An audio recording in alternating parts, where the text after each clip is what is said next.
大家好，我是小贤，今天给大家分享的是可可棒蛋糕。这款蛋糕吃起来香味浓郁、绵软，甜而不腻，喜欢的朋友一定要试一下。首先准备好软化的黄油50克，搅拌至顺滑备用。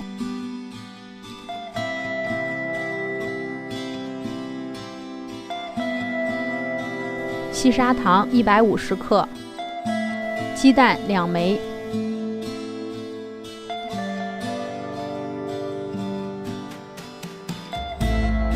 搅拌至糖融化，盐2克，淡奶油75克，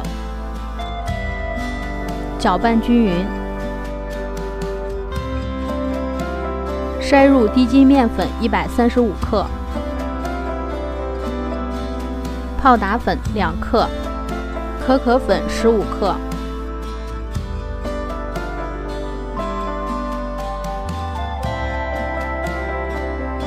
搅拌至无干粉颗粒，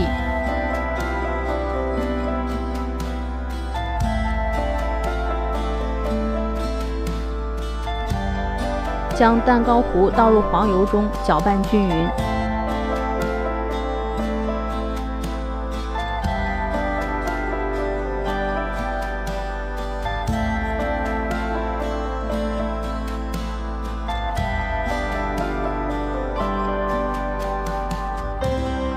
朗姆酒25克，朗姆酒可以增加蛋糕的风味，如果没有也可以不加。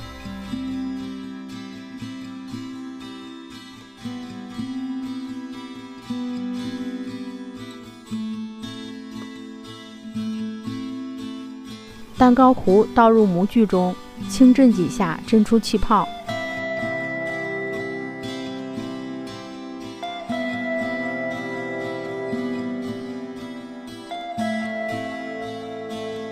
放入预热好的烤箱，上下火160度烘烤50分钟。烘烤15分钟后，打开烤箱，用刀从中间划一刀，继续烘烤35分钟。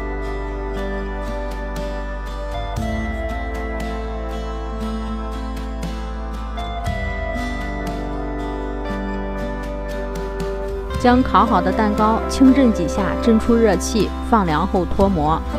满满巧克力香味的可可棒蛋糕就做好了。这款蛋糕操作起来非常简单，喜欢的朋友一定要试一下。我是小贤，喜欢我的视频别忘了关注、点赞、评论、转发，我们下期见。